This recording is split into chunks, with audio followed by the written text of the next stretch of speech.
नमस्कार दोस्तों।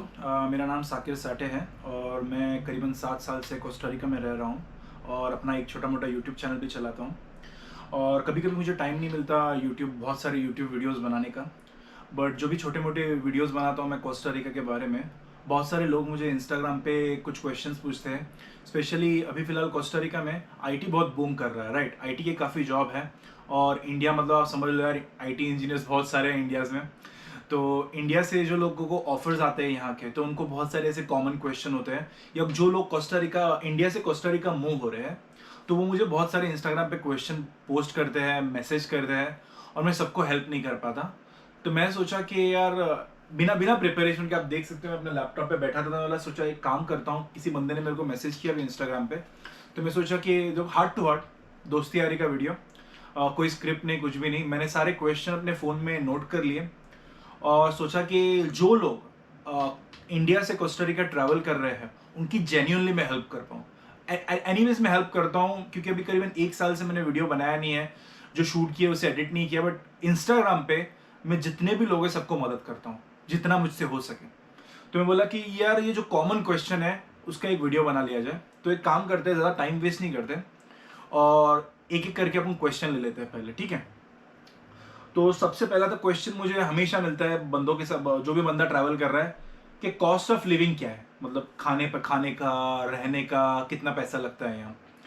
सो दोस्तों, देखो, मैं इसको ना अलग अलग पार्ट में डिवाइड करूंगा। देखो, मैं गलत भी हो सकता हूँ, आप अपनी रिसर्च खुद करना, ठीक है। मैं अपने पर्सनल एक्सपीरियंस कर रहा हूँ, मेरे 50 से 100 फ्रेंड्स रहेंगे यहाँ जो कोस्टा रिका, इंडिया से कोस्टा रिका आए हैं, रहे हैं। मेरा खुद का 7 साल का एक्सपीरियंस जिसमें अलग अलग फेजेस, अलग अलग प्लेसेस में मैं रहा हूँ, तो उस हिसाब से मैं आपको अपना कॉस्ट ऑफ लिविंग शेयर करता हूँ।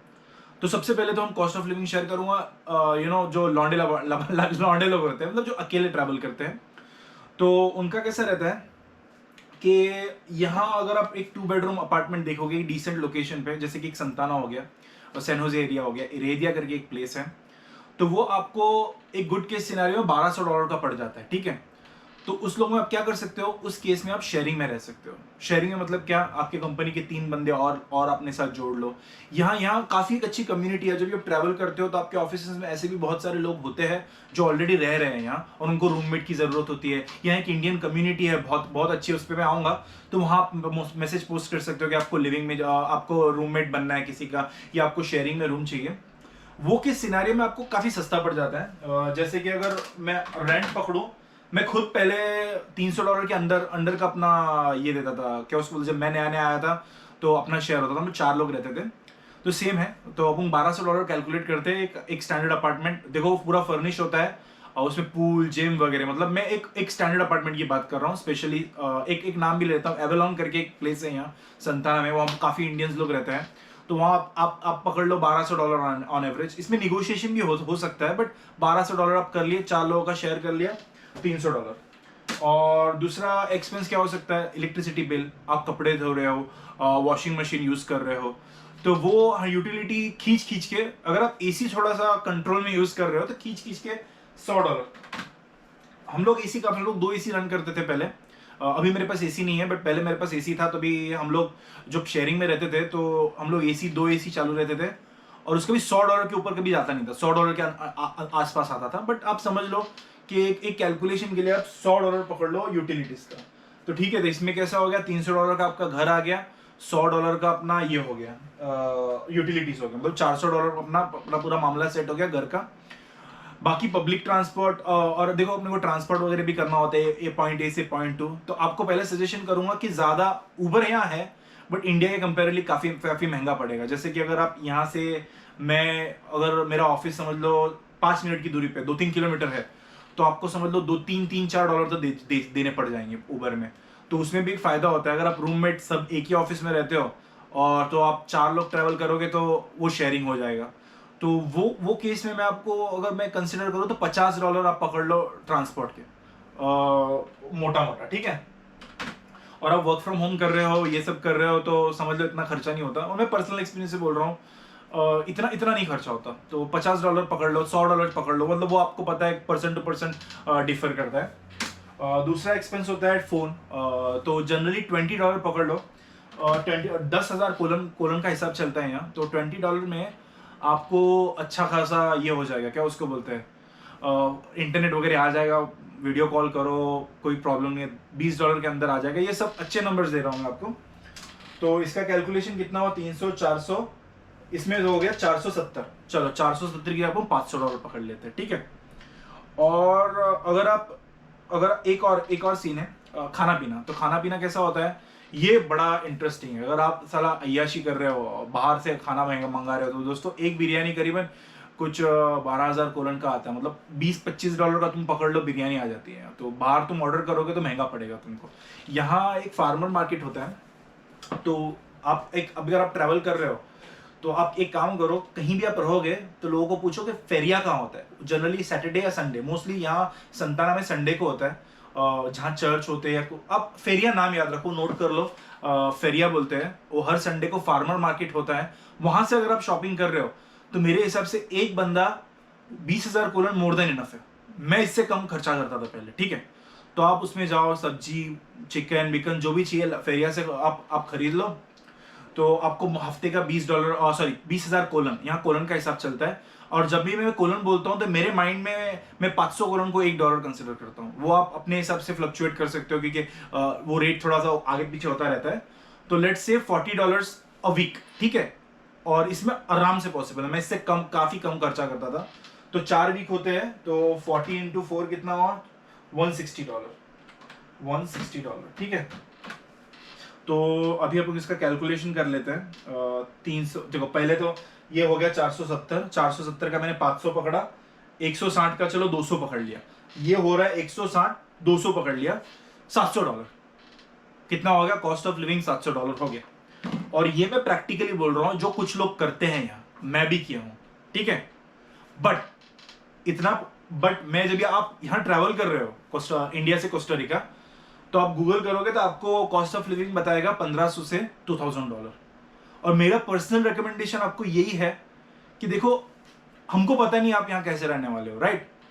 तो कैलकुलेशन के लिए आप अपना $1,500 पकड़ के रखो। क्यों, मैं आपको आगे बताऊंगा, ठीक है। तो $700 हो गया कॉस्ट ऑफ लिविंग। प्रैक्टिकली मैं देख रहा हूं, मैंने इतना खर्चा किया, मेरे दोस्त भी रहते हैं शेयरिंग वगैरह में, तो इसमें गुजारा हो सकता है। चलो अभी हम बात में आते हैं फैमिली। अब ये फैमिली में कौन आ गया, आपके वाइफ है, आपके बच्चे हैं, पेरेंट्स को कुछ लोग बुला लेते हैं थोड़े टाइम के बाद। तो उसके लिए कैसा होता है, आप शेयरिंग में रह सकते हो, बट मोस्टली आप प्रेफर करते हो एक डिसेंट सिक्योर प्लेस। तो उस पर आने से पहले मैं एक पॉइंट भूल गया। और अगर शेयरिंग में आपको नहीं रहना चाहिए, अगर आप अकेले आ रहे हो और आप शेयरिंग में नहीं रहना चाहते, तो आपको एक स्टूडियो अपार्टमेंट 550 से 650 रेंज में मिल जाता है।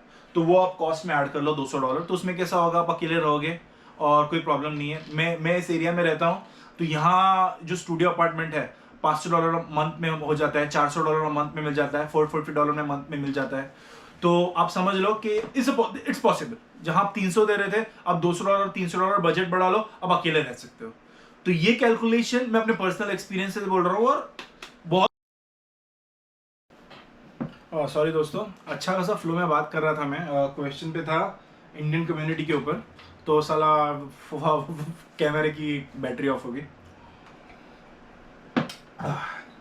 इंडियन कम्युनिटी के बारे में बात कर रहा था, तो मैं यही बोल रहा था आपको कि अगर व्हाट्सएप ग्रुप में इनिशियली आप नहीं आ पाते, या मेरा व्हाट्सएप नंबर आपको मिल नहीं पाता, जनरली मैं शेयर कर देता हूँ, टेंशन नहीं है। तो उस केस में आप कैसे कर सकते हो, फेसबुक पे क्रिया सर्च मारो, कोस्टारिका इंडियन एसोसिएशन, वहाँ उनको फॉलो करो, वहाँ से आप रीच आउट कर सकते हो यहाँ की इंडियन कम्युनिटी के ऊपर। या जैसे ही आप कोस्टारिका ट्रैवल कर रहे हो और आपको कोई भी इंडियन मिलता है, तो आप उनसे कांटेक्ट कर सकते हो और बोल सकते हो कि प्लीज़ मुझे क्रिया ग्रुप में ऐड करवा दीजिए। वो तो भाई आपका खतरनाक है, मतलब एक क्या बोलो, वर्ड दिमाग में नहीं आ रहा है कि आपको जो हेल्प चाहिए वो लोग क्रिया वाले कर देंगे भाई। क्योंकि मुझे तो आज तक कभी क्वेश्चन पोस्ट करने की ज़रूरत ही नहीं पड़ी। मेरे जितने भी क्वेश्चन होते हैं कोई और लोग पूछ लेते हैं, मुझे आंसर ऑटोमेटिक मिल जाता है। तो काफ़ी अच्छा है दोस्तों। कम्युनिटी, इंडियन कम्युनिटी का आंसर बोलूँगा यस। इंडियन फूड के 2 ऑप्शन होते हैं, मसालाज वगैरह। तो दोस्तों मसाला वगैरह, मैगी वगैरह जो होता है यहाँ मिल जाता है दोस्तों, बट काफ़ी महंगा मिलता है। इंडिया में अगर जो चीज़ 10 रुपये की मिल रही होगी, तो यहाँ $10 की मिल जाएगी। तो भाई रेट डिफरेंस काफ़ी है, क्योंकि यहाँ इंडियन ग्रोसरी शॉप्स इतने नहीं हैं, और है भी तो जो लोग अपने स्पेशल कनेक्शन यूज़ करके उसे इम्पोर्ट करवाते हैं।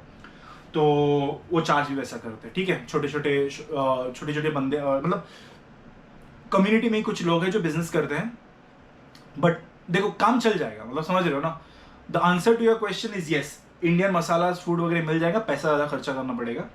इसका मैं एक थोड़ा सजेशन आगे आपको दूंगा क्वेश्चन में जो कवर करूंगा, बट फिलहाल के लिए मैं आपको आंसर करूंगा यस। इंडियन रेस्टोरेंट भी बहुत है, काफ़ी महंगे है। एक बिरयानी करीबन 12-13 हज़ार कोलन की हो जाती है, तो रफली आप पकड़ लो 20-25 डॉलर का तो एक प्लेट बिरयानी हो जाती है। नान करीबन $4-5 का आ जाता है, 2000 कोलन, $3, 3-3.5-4 पकड़ लो मोटा मोटा।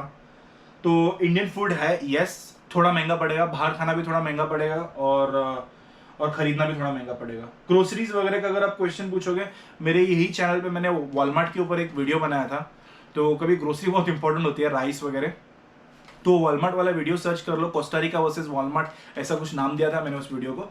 तो उस वीडियो से आपको यहाँ क्या क्या चीज़ें मिलती है, वो सारे के प्राइस अच्छे मैंने कवर किए। तो वो वीडियो देख लो, उसमें आपके प्राइसेस कवर हो जाएंगे, ठीक है। डिपेंडेंट वीज़ा का मैंने क्वेश्चन का इसलिए डाला है कि बहुत से लोग ऐसे मुझे पूछते हैं कि मैं समझ हस्बैंड हूँ, मैं आ रहा हूँ, मेरी वाइफ का डिपेंडेंट वीज़ा, मतलब मेरे को वाइफ भी लेके आएंगे, तो डिपेंडेंट वीज़ा कितना डिफिकल्ट है दोस्तों। डिपेंडेंट वीज़ा बहुत इजीली मिल जाता है। आज जैसे ही आओगे, आपकी कंपनी यहाँ आपका वर्क परमिट फाइल करेगी, शेड्यूलर बोलते हैं, डीमैक्स कार्ड मिलता है आपको, वो फाइल करेगी, उसी के ऊपर बड़ा इजीली आपका डिपेंडेंट वीज़ा भी हो जाता है।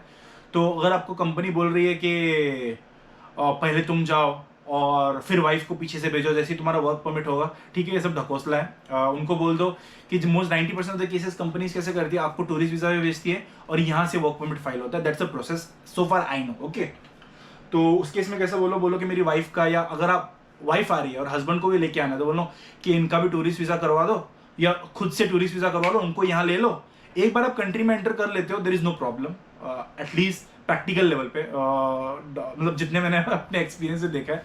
ऑन डॉक्यूमेंट कैसे प्रोसेस है वो मैं आपको किसी और वीडियो में खुद रिसर्च करके बताऊंगा, but this is a possibility. Dependent visa बहुत ईजी है, मैं तो रेकमेंड करूंगा जो जिनको ऑलरेडी नॉलेज है वो लोग टूरिस्ट वीजा पे डायरेक्ट वाइफ के साथ भी आ जाते हैं, खुद का वर्क परमिट फाइल होते ही वो वाइफ का डिपेंडेंट वीजा फाइल करवा देते हैं। 90% ऑफ द केसेस कंपनी खुद करवा देती है, अगर कंपनी नहीं करती तो भी आपको रिक्वेस्ट करके करवा सकते हो, that is possibility.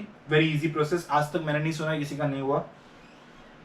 How wife और हस्बैंड कैन एंटर, ओके, वही क्वेश्चन था, तो ये मैंने शायद कवर कर लिया। जैसे कि अगर कैसा होता है, कंपनी भी थोड़ा नखरा कर रही है, तो आप खुद से भी डिपेंडेंट वीजा अप्लाई कर सकते हो। क्रिया का जो ग्रुप बताया मैंने, जैसे ही आप आते हो तो वहाँ आप क्वेश्चन कर सकते हो, बहुत सारे लोग आपको अच्छे लॉयर रिकमेंड करेंगे, आप मुझसे पूछ सकते हो। मैं भी बहुत लोगों को हेल्प करता हूँ इंडिपेंडेंट कैपेसिटी पे। तो उनके लिए अगर आपकी वाइफ के पास या हस्बैंड के पास यूएस का वीज़ा है, travelling visa, B1 B2 visa, तो वो ऐसे ही एंटर कर सकते हैं कोस्टारिका में। डमी रिटर्न टिकट दिखाना पड़ता है, तो वो is fine, that is feasible. और नहीं तो कोस्टारिका का टूरिस्ट वीज़ा पे एंट्री कर लो और यहाँ से डिपेंडेंट वीज़ा अप्लाई कर लो, there is no big issue, process straightforward है। आज तक मैंने तो देखा नहीं किसी को वो प्रॉब्लम फेस करते हुए ये फील्ड में, ठीक है। Is it easy to find job in IT? देखो, ये थोड़ा सा ट्रिकी क्वेश्चन है। मुझे कुछ लोग पूछते हैं कि अगर मैं आ गया तो मेरे को स्विच मारना है या मेरे वाइफ को ढूंढना है, तो ईजी है क्या? देखो, ये ईजी बहुत ही रिलेटिव क्वेश्चन होता है। अगर आपके पास नॉलेज है, यहाँ .NET, जावा, एंगुलर, रिएक्ट, QA, ऑटोमेशन, काफ़ी अपॉर्चुनिटीज है। SAP की अपॉर्चुनिटीज SAP की अपॉर्चुनिटीज लिमिटेड है तो गुड पेइंग है, ठीक है। तो बट ये सब टेक्नोलॉजीज में काफ़ी डेटा वालों को भी आई थिंक अपॉर्चुनिटीज काफ़ी है। वो लिंक्डइन से आप इजीली कोस्टारिका लोकेशन पे डाल सकते हो। इजी दोस्तों, आपको प्रिपेयर करना पड़ेगा। इफ़ यू प्रिपेयर, लाइक वो कैसे प्रिपेयर करते हैं, अगर वो भी चाहिए होगा तो मैं आगे वीडियो बनाने वाला हूँ। मैं जितनी टेक्निकल वीडियोस बनाता नहीं हूँ, but I really think that, यार, मैं 2-3 बंदों से मिला है, they don't know how to prepare for an interview. तो वो चीज़ें थोड़ी आपको कवर करनी पड़ेगी, थोड़ा सा पढ़ना पड़ेगा, थोड़े से मॉक टेस्ट देने पड़ेंगे।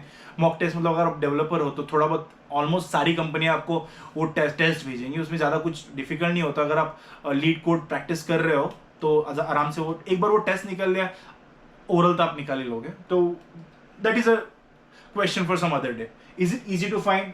देयर आर जॉब्स, जो मैंने टेक्नोलॉजीज बताई, it is up to you, you have to prepare and you can get the job. So वो चीज़ें पॉसिबल है। What we should pack, okay, ये बड़ा इंटरेस्टिंग क्वेश्चन है। मुझे बहुत से लोग पूछते हैं कि हम पैक क्या करें, हम सारा इंडियन खाना लेके आ जाए कैसे? तो दोस्तों, यहाँ देखो, यहाँ हर चीज़ महंगी है। वॉलमार्ट वाला वीडियो देख लो मेरा, उसमें मैंने सब कवर किया है कि क्या क्या महंगा है, क्या महंगा नहीं है इधर। और मेरा मेरा पर्सनल एक्सपीरियंस है, पैक करते हो कैसे करो, जो नॉर्मल क्लोथ्स आपको पहनने हैं वो पैक कर लो, ठीक है, हैंड बैग में, वो नेसेसरी, क्योंकि यहाँ क्लोथ्स काफ़ी महंगे होते हैं। अभी महंगाई का is a reality term, already बहुत पैसे वाले हो तो भी उसमें क्या महंगा क्या नहीं, बट तो भी यार अगर आप लॉजिकली सोचोगे तो clothes everything is expensive 3 times, minimum 3 times. Walmart का वीडियो देख लो, पता चल जाएगा। बट मेरा पर्सनल ओपिनियन ऐसा होता है, you pack food more than clothes. उसका रीज़न ऐसा है कि ठीक है, हम क्लोथ्स कितना पहनते हैं, पाँच दिन पहनते हैं, 5-6 जोड़ी वगैरह। बट कैसा है, आप क्लोथ्स यहाँ खरीद सकते हो, जो आप एक बार क्लोथ्स खरीदोगे तो वो काफ़ी लॉन्ग टाइम तक चलेंगे, ठीक है। बट क्लोथ्स चीपर ऑप्शन में यहाँ अवेलेबल है। बट फूड, इंडियन फूड में कैसा, मैंने आपको बताया था पहले कि यहाँ अगर आपको एक मैगी खरीदना है तो उसका कीमत 4 गुना, 5 गुना, 6 गुना भी हो सकता है। तो 10 रुपए की चीज़ आपको $10 में मिल सकती है, ठीक है। मसाला भी है जो इंडियन प्राइस पे आपको मिलेगा नहीं। दाल है, दाल तो बेसिक है भी हर हिंदुस्तानी की, मतलब हम लोग सब दाल खाते हैं भाई, काफ़ी महंगी मिलती है।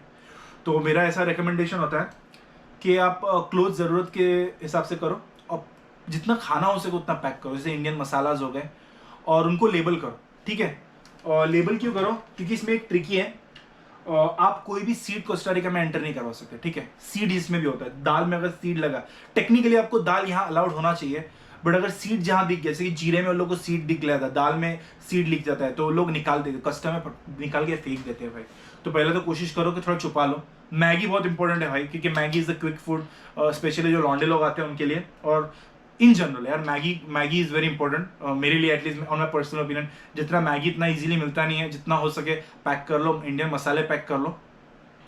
और दाल, जीरा, ये थोड़ा ट्रिकी क्वेश्चन है, आज तक मेरा कभी किसी निकाला नहीं है। उसका ट्रिक मैं कैसे करता हूँ पता है, दाल है, दाल पे ऐसा बड़ा डक टेप होता है, और डक टेप चिपकाता हूँ, और उस पर स्पेनिश में लिख लेता हूँ लेंटियास, मतलब ये दाल है, उसको लेवल कर लेता हूँ। जीरा है तो उसको गूगल सर्च मार के, तो गूगल ट्रांसलेटर स्पेनिश में बड़े अक्षरों में लिख देता हूँ। तो आज तक मेरा कभी नहीं निकाला, ठीक है। बट मेरे फ्रेंड सर्कल के दाल, जीरा फेंक देते हैं उधर ही, इधर। मैं कम से कम 100 लोगों को जानता हूँ जो इंडिया से यहाँ आते हैं, 100 से ज्यादा ही होंगे, और वो इस हिसाब से रह रहे हैं। मैं अभी यहाँ जहाँ रहता हूँ, वहाँ यहाँ ये जो मेरा अपार्टमेंट है वो 2 बेडरूम है, स्टूडियो टाइप ही है, तो उसका रेंट होता है कुछ 500 के आसपास, इंक्लूसिव एवरीथिंग, ओके। यहाँ मुझे आप एक देख सकते हो कि इलेक्ट्रिसिटी, इंटरनेट पे नहीं करना पड़ सकता। और अगर आप बाकी और छोटे अपार्टमेंट देख रहे हो तो 450-500 रेंज में मिल जाते हैं। तो मोटा मोटा कैलकुलेशन आप $600-650 पकड़ के चलो, तो उसके अंडर आपको स्टूडियोज मिल जाएंगे अकेला रहने के लिए, ठीक है। आई थिंक उतना मैंने कवर कर लिया आपकी इन्फॉर्मेशन के लिए। Let me go to notes, ठीक है, क्योंकि मुझे ये वीडियो कुछ स्क्रिप्टेड नहीं है, मैं नेचुरली अपना एक्सपीरियंस शेयर कर रहा हूँ आपसे, ठीक है। ये हो गया। अभी अब हम आते हैं, एक चीज़ मैंने भूल गया, इंटरनेट भूल गया। तो देखो बहुत सी बार ऐसे स्टूडियोज में कैसा होता है, पैकेज होता है, अगर आप पैकेज डील मिल जाती है, तो जैसे कि मुझे इंटरनेट इंक्लूडेड है, जो मैंने आपको रेंट बताया, मेरे जितने भी दोस्त हैं यहाँ उनका भी इंटरनेट, इलेक्ट्रिसिटी, वाटर इंक्लूडेड है। अगर हम अभी क्या कर रहे हैं कि हम पहली बार आपको यहाँ पे किसी को जानते नहीं होंगे, आप ट्रैवल कर रहे हो, तो वो केस के लिए आप एक काम करो, बेस्ट इंटरनेट के लिए $50-60 या $80 साइड पे रख लो, क्योंकि कैसे वर्क फ्रॉम होम करना पड़ सकता है। तो उस केस में आपको इंटरनेट अच्छा चाहिए, तो 40,000 कोलन पकड़ के चल लो, इससे अंदर ही हो जाता है, बट ठीक है। बट मेरे हिसाब से मैंने राउंड फिगर किया था $700 में, तो उसमें मैंने ऑलरेडी मोटा मोटा $150-200 एक्स्ट्रा पकड़ लिए थे, तो इंटरनेट कवर हो जाता है उसमें भी। आई थिंक ये सब चीज़ें कवर हो गई। अभी फैमिली पे आते हैं, तो फैमिली में देखो बाकी सब एक्सपेंसेस हो जाता है। कभी कभी आउटिंग बोल सकते हो कि अब वीकेंड में आपको दिल होगा थोड़ा बाहर फैमिली को, बच्चों को घुमा जाए, तो उस केस में आप $100 वीकेंड का एक्स्ट्रा पकड़ लो, जो हमने कैलकुलेशन किया फैमिली के लिए। और फैमिली के साथ अगर आ रहे हो, आपको इंडिपेंडेंट अच्छा डिसेंट हाउस चाहिए, तो 650 मतलब आप लकी हो, ठीक है। 650 to 850 में आपको एक सिंगल फैमिली हाउस इजीली मिल सकता है, और या मेरे एक्सपीरियंस में तो मिल सकता है। बट आप कैलकुलेट कर रहे हो, सेफ रहना है, 950 कंसिडर करके चलो। अब यहां आने से पहले ही अपार्टमेंट आपको कैसे ढूंढना है उसका मैं आऊंगा, तो बाकी सब कैलकुलेशन सेम रहेगा, मोटा मोटा सब सेम ही रहेगा। बट अपार्टमेंट आपको एक अच्छा सिंगल फैमिली के लिए चाहिए, तो $950 to $1,200 में तो बहुत अच्छा मिल जाएगा, क्योंकि आपको ऑलरेडी बता दिया कि $1,200 टू बेडरूम 1,200-1,300 रेंज में मिल जाता है। तो आपके कैलकुलेशन के लिए आप 650 to 850 कंसिडर करके चल रहे हो, ठीक है। और $100 घूमने का, वीकेंड को कंजर्वेटिवली, ठीक है। तो अभी कॉस्ट ऑफ लिविंग पे आते हैं। तो देखो, अगर आप ये सब कैलकुलेट करोगे तो नंबर हमेशा, अगर आप बहुत ही स्मार्टली फाइनेंस मैनेज कर रहे हो तो 700-800 की रेंज में आता है। बट मेरा एक पर्सनल ओपिनियन है कि आप थोड़ा घूमना, नए नए कंट्री में हो, थोड़ा घूमना कंसिडर करोगे, थोड़ा जाओगे, कभी उबर करोगे, कभी कार रेंट करोगे, तो कैलकुलेशन पर्पस, सोलोली कैलकुलेशन पर्पस, जैसे आपको अगर किसी कंपनी ने $3000 सैलरी दे रही है तो उसमें आप 1500 माइनस कर लो और वो बाकी आपकी सेविंग्स होगी, ठीक है। वो मेरा पर्सनल ओपिनियन ऐसा है, $1500 का थ्रेशोल्ड पकड़ के चलो आप, ठीक है। चलो, दूसरा क्वेश्चन आता है सैलरी के। लोग बड़े स्मार्ट होते हैं और कंपनी बड़ी स्मार्ट है, आपको बता देता हूं।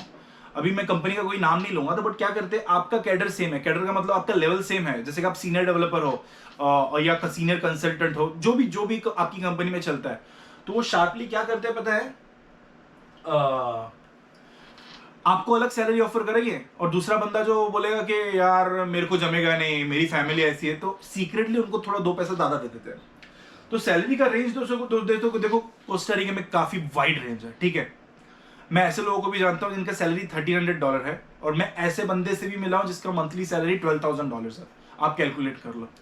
बट अगर आप एवरेज बोलोगे तो एवरेज में जितने लोगों को मैं जानता हूं, मेरे क्लोज फ्रेंड्स है, सैलरी तो डिस्क्लोज कर ही देते हैं। तो मेरे ओपिनियन में यहाँ एक बंदा है जो इंजीनियर है या सॉफ्टवेयर डेवलपर बोल सकते हो, एप्लीकेशन डेवलपर है, जो थोड़ा सा फ्रंट एंड जानता है। अभी आपको वीडियो, ये बातें आपको समझ में आएगी थोड़ा आईटी बैकग्राउंड की हो, थोड़ा फ्रंट एंड जानता है, बैक एंड जानता है, फुल स्टैक है या इवन बैक एंड है। 4000 एवरेज पकड़ के चलो, उतना लोगों को मिलता है। सबको 4000 नहीं मिलता, मतलब जितना वाइडली हम सोच सकते एवरेज आउट करेंगे तो 4000 एक 6 से 7 साल के बंदे को एवरेज मिल जाता है। इसमें एक ट्विस्ट है, अगर कंपनी यहाँ बहुत सारी हायरिंग कर रही है, जो कंपनियां यहाँ के लोगों को, कोस्टा रिकन्स को टिको बुलाया जाता है, तो टिकोस को हायर कर रही है, तो वो लोग है ना ऑन एवरेज 4,500 मेंटेन करते हैं, ठीक है। और बड़ी कंपनियां भूल जाए, माइक्रोसॉफ्ट, अमेजॉन खतरनाक सैलरीज देती हैं यहाँ, तो वो कंपनी को हम इतना कंसिडर नहीं कर रहे हैं।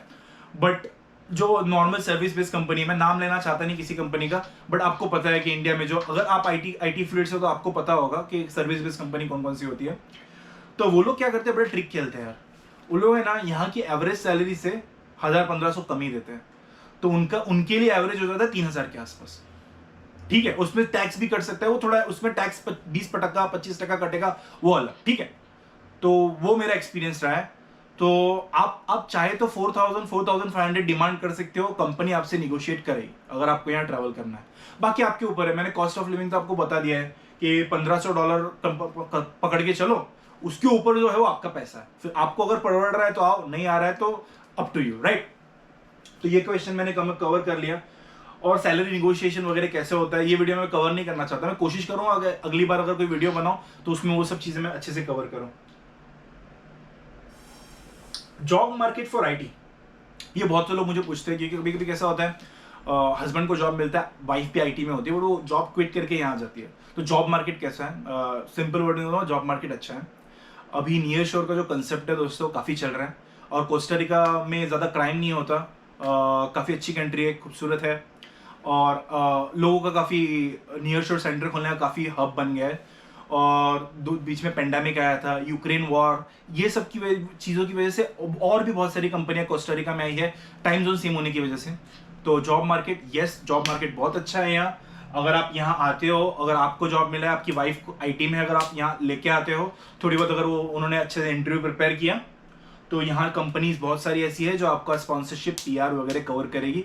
तो अगर आप यहाँ आते हो, अगर आपको स्विच भी करना है तो स्विच कर पाओगे, ऑफकोर्स कर पाओगे, बहुत सारे लोगों ने यहाँ ऐसा किया है।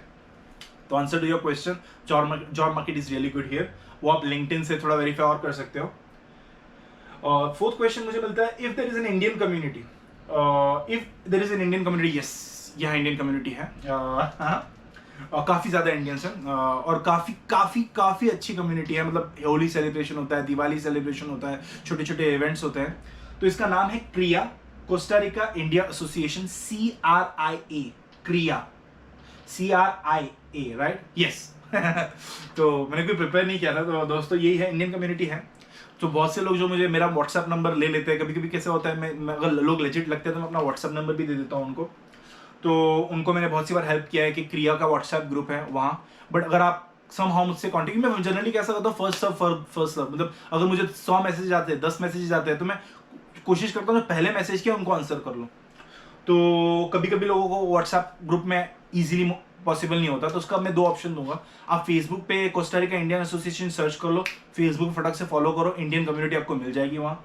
और जैसे ही यहाँ आते हो आप, कोई भी इंडियंस आपके ऑफिस में पहचान हुआ है, क्रिया बोलो कोस्टा रिका, आप कस्टम्स में बैग चेक करेंगे, फेंक देंगे, तो वो इट्स योर ओन रिस्क। तो मैगी वगैरह का कोई प्रॉब्लम नहीं है, जो चीज़ें सीड टाइप की दिखती है, जो बीज लगता है उनको, तो वो अलाउड नहीं होता।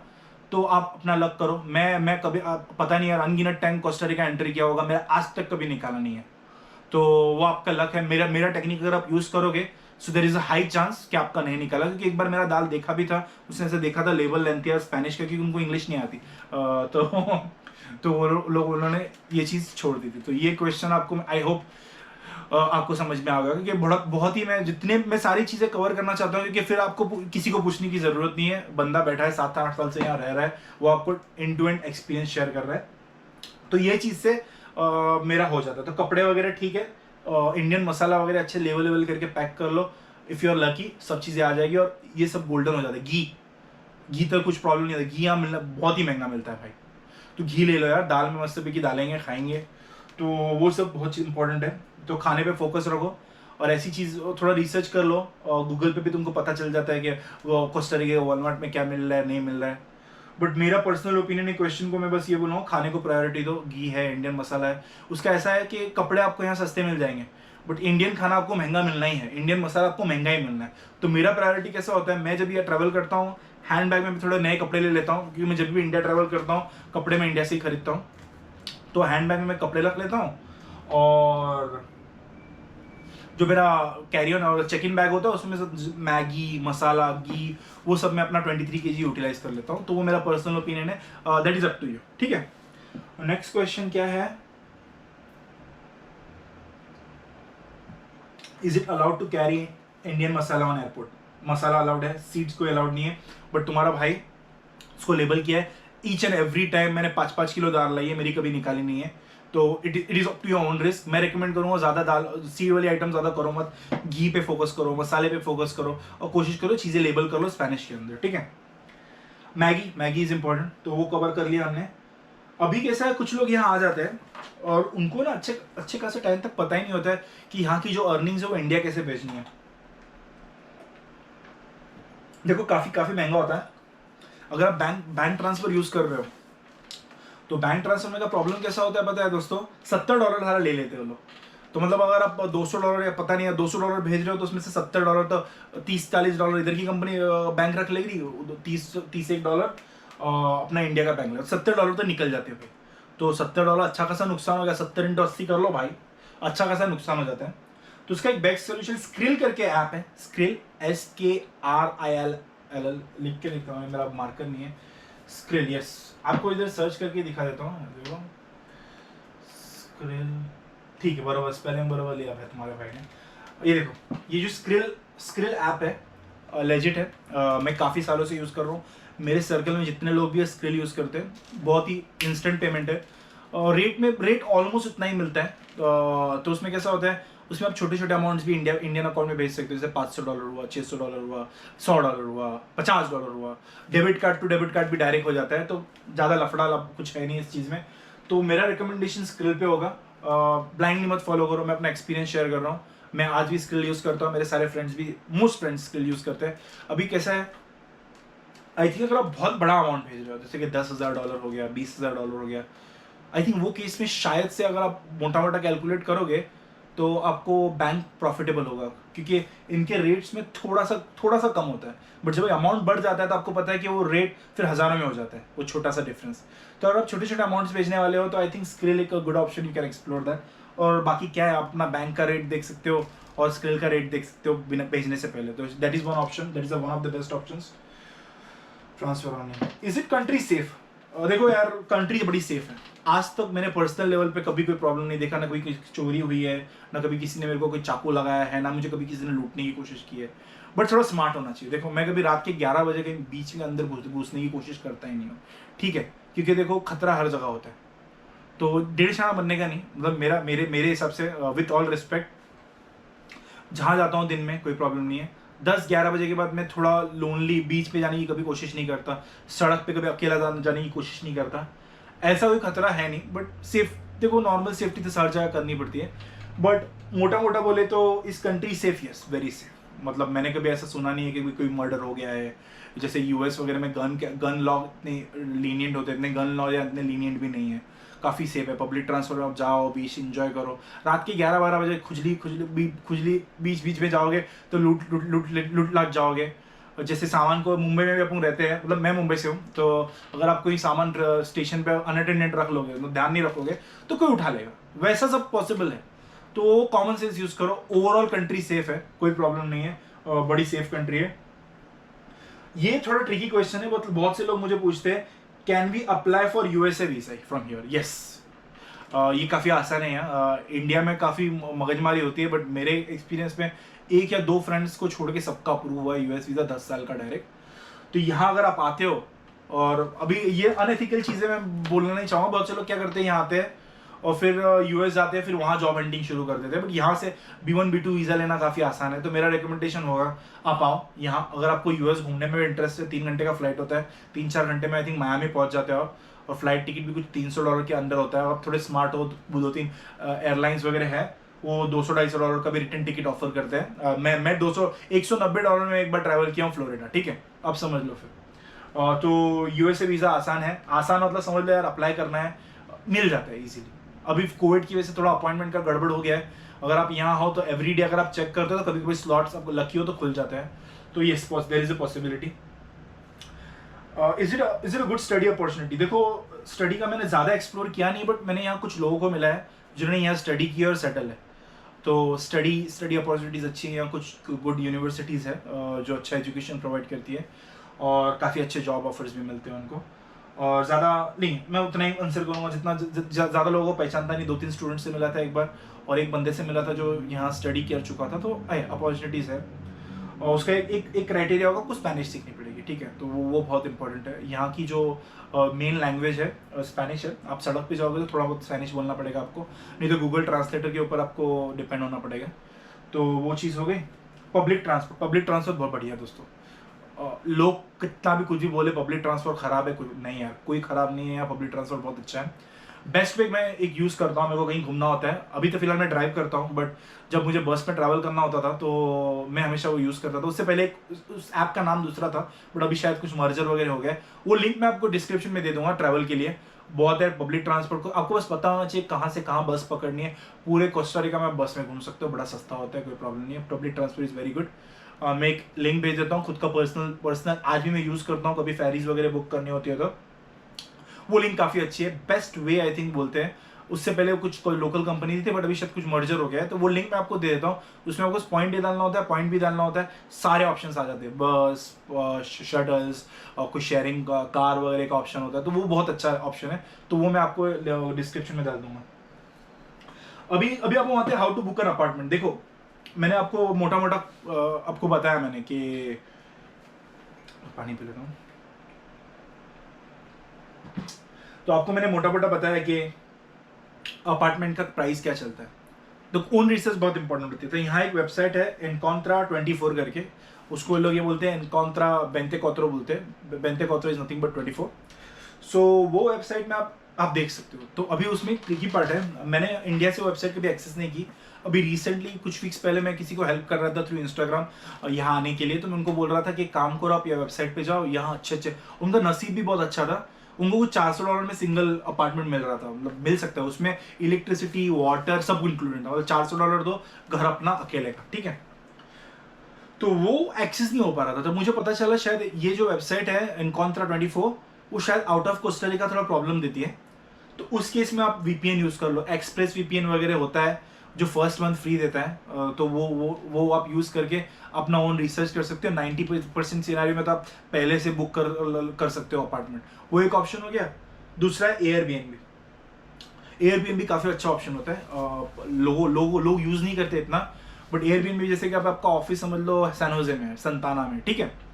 ये नाम आपको भी पता चलेंगे जब आपको अभी अभी आपको कोई ऑफर वगैरह आया नहीं है अभी तक, तो आपको ये नाम पता नहीं चलेंगे अच्छे से। बट किसी कंपनी में आप काम कर रहे हो और आपको बोला कि भाई हमारा ऑफिस फोरम 1 में है या इरेदिया अल्ट्रा पार्क में है, तो आपको पता हो जाएगा भाई ये अपना ऑफिस है फलाना कंपनी का और अपने को इस एरिया में रहना है।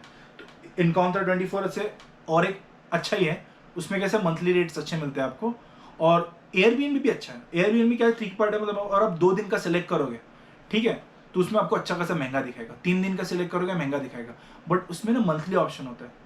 तो मंथली ऑप्शन में इमीडिएटली वो मंथली जो वो वहाँ वो एरिया का जो मंथली रेंट चल रहा है वो most of the time Airbnb में ऐसा हो जाता है। तो कभी कभी ऐसा होता है कि 90% ऑफ द केस में कंपनी खुद देती है होटल वगैरह बुक करके। अगर नहीं दे रही है तो आप एयरबीएनबी में मंथली ऑप्शन यूज़ करो, वही 550 में मिल जाता है।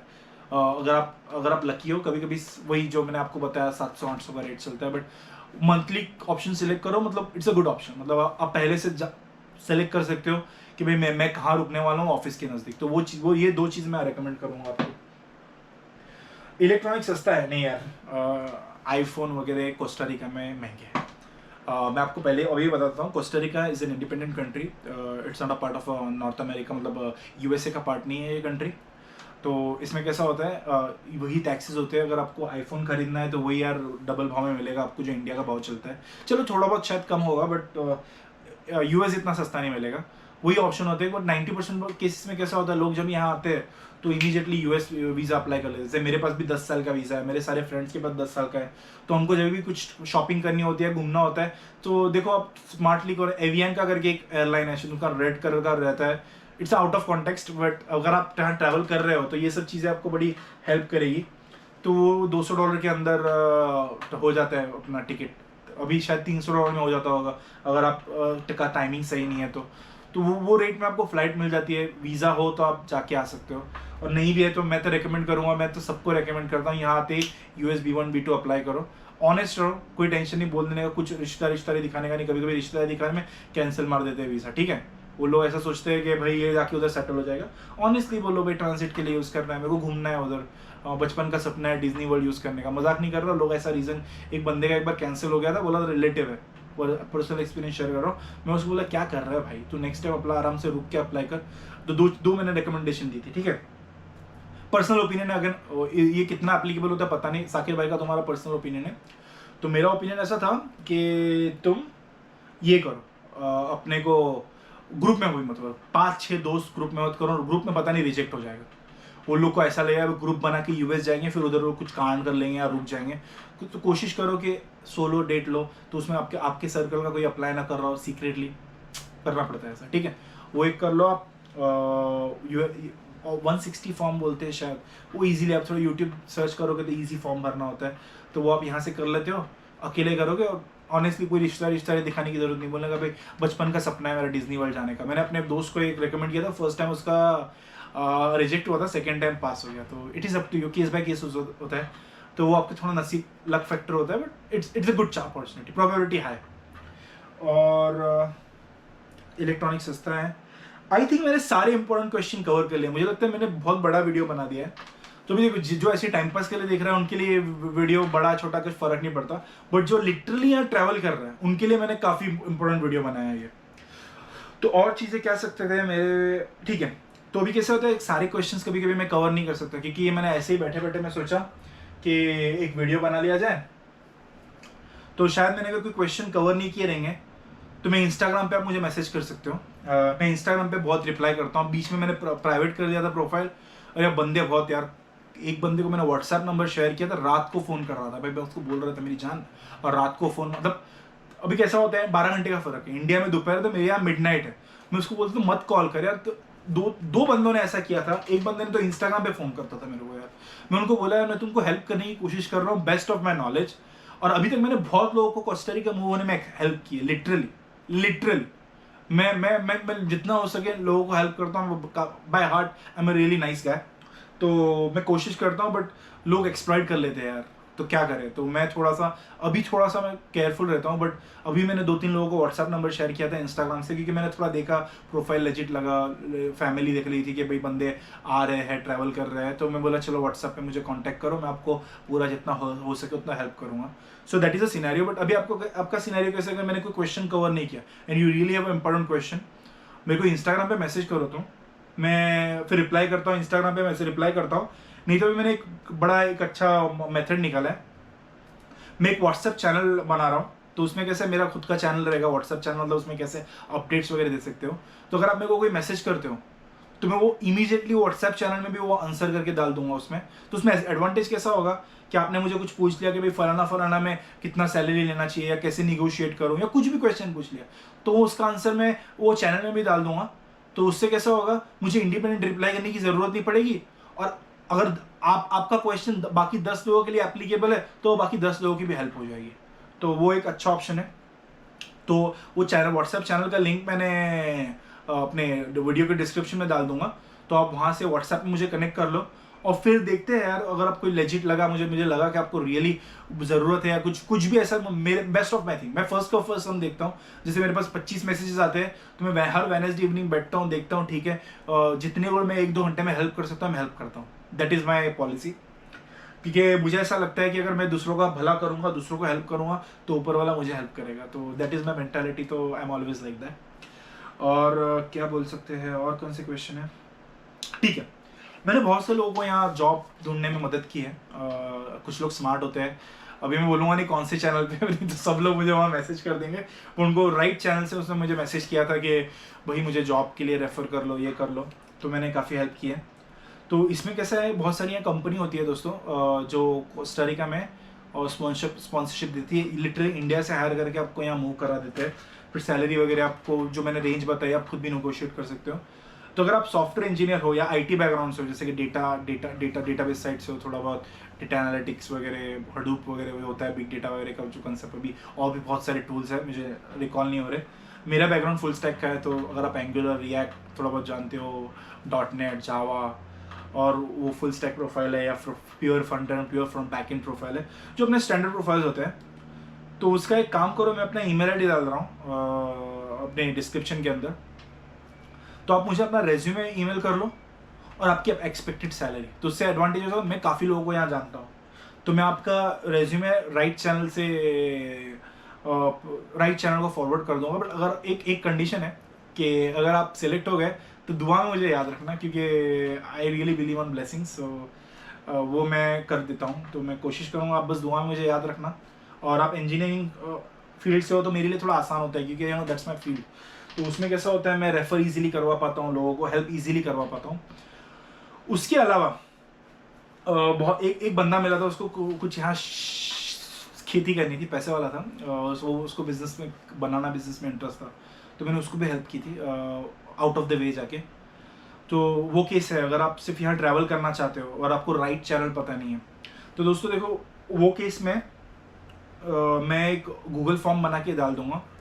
तो उसमें आप है ना अपना थोड़ा डिटेल्स डाल दो, उसमें आपका बजट डाल दो। बजट इसलिए, पहले बात तो कैसा, किसी को पैसा देना ना होता है यार। बजट इसलिए होता है क्योंकि अगर देखिए आपका कोई बजट नहीं है, तो फिर वो थोड़ा सा मैं कोशिश करूँगा पर्सनल लेवल पे हेल्प करने की, जिसमें कैसा है, यहाँ किसी का रेस्टोरेंट वगैरह होता है, तो अगर उसको किसी को वेटर्स की ज़रूरत है या कोई भी, मतलब आप अपना थोड़ा डिटेल्स डाल देना और गूगल फॉर्म में।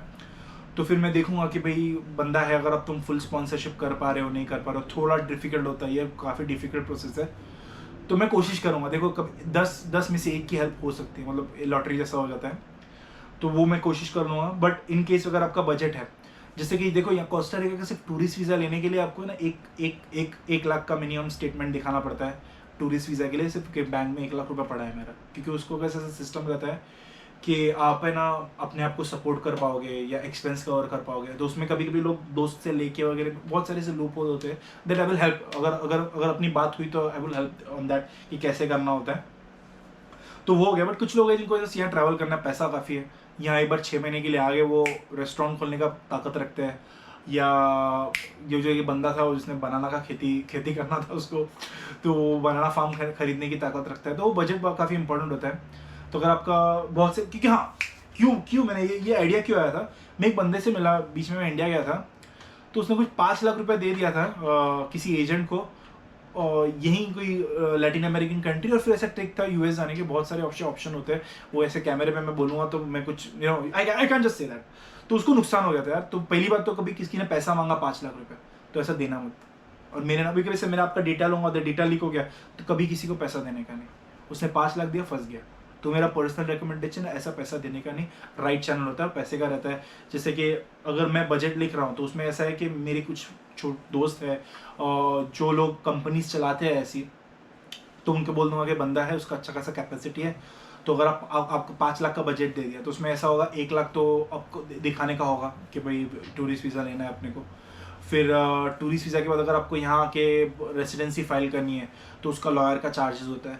तो अगर आपको पता है कि भाई ये इतना बजट बंदे का है तो उसका डेटा हम डायरेक्ट दे देंगे इस बंदे को कि भाई ये बंदा है। अभी नाम ले सकता हूँ कि नहीं, मैंने उसको पूछा नहीं, बट वो बंदे की खुद की फर्म है, तो वो आपको हेल्प कर देगा। किसी के पास अच्छा बजट है जिसको राइट चैनल नहीं पता, क्योंकि लोगों के पास बहुत पैसा होता है और उनको राइट चैनल नहीं पता कि यहाँ के बिजनेस कैसे स्टार्ट कर सकते हैं, या यहाँ ट्रैवल कैसे करना है, यहाँ राइट वे में ट्रैवल कैसे करना है, राइट वे में रेसिडेंसी कैसे अप्लाई करनी है। तो वो केस में आप ये गूगल फॉर्म भर दो। मैं वेडनेसडे इवनिंग को हर वेडनेसडे इवनिंग को मैं बैठता हूँ, लिटरली हर वेडनेसडे इवनिंग में ट्राई करता हूँ। अपना यही डेस्क है, उसमें मैं जितने लोगों को हेल्प कर सकता हूँ उतना करता हूँ। तो सेम आप जितने लोग और मुझे पहले रीच करूँगी कि मैं इंडिपेंडेंट लेवल पे मदद करता हूँ लोगों की। तो अगर आपने कुछ डिटेल्स डाल दी तो मैं देखूंगा कि हाँ भाई इस बंदे को XYZ बिजनेस करना है और या उसको बस ट्रैवल करना है, तो मैं वो डिटेल लेके जो राइट चैनल है, मैं खुद भी अपना इन्वॉल्वमेंट दिखाऊंगा। देखो इंडिपेंडेंट लेवल में 100 लोगों को एक साथ हेल्प नहीं हो सकती, तो जितने लोग पहले मुझे डिटेल्स दे देंगे तो मैं फर्स्ट कम फर्स्ट जिसने मुझे पहले मैसेज किया, जिसने मुझे पहले डिटेल दी, मैं सबसे पहले उसकी मदद करूंगा। That is my policy. तो वही हो गया। लेट मी सी। यस, तो इसी का यही है। तो अब इसको समराइज करें तो ऐसा है कि जो इंजीनियर्स हैं जिनको मैं रेफर प्रोग्राम के थ्रू काफ़ी अच्छे से हेल्प कर सकता हूँ, तो वो अपना प्रोफाइल मुझे ईमेल कर दें। और जो बिज़नेस है यहाँ ट्रैवल करना चाहते हैं या उनको वो जस्ट चाहते हैं कि मैं उनका हेल्प करूँ, तो वो गूगल फॉर्म में थोड़ा डिटेल्स वगैरह डाल दें, जो मैंने लिंक डाला है डिस्क्रिप्शन में, तो उनसे उनकी उतनी हेल्प हो जाएगी।